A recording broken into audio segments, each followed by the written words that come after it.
Hi guys, in this video we'll be making very fast and easy 3 minutes chocolate mug cake.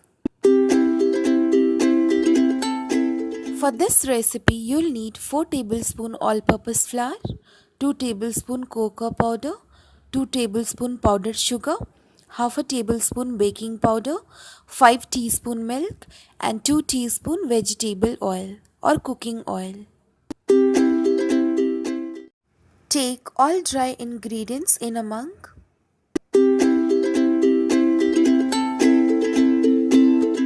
Add a pinch of salt. Mix it well.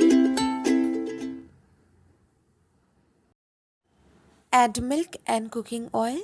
Mix the batter thoroughly. It should look something like this. If you want, you can add some choco chips, some chocolate syrup or some Nutella to make it more delicious. Now we are gonna microwave it at 200 degrees Celsius for 3 minutes.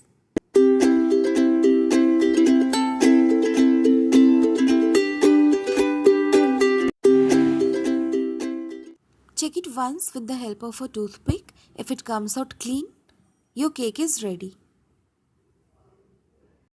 Decorate it with some chocolate syrup. Serve it hot.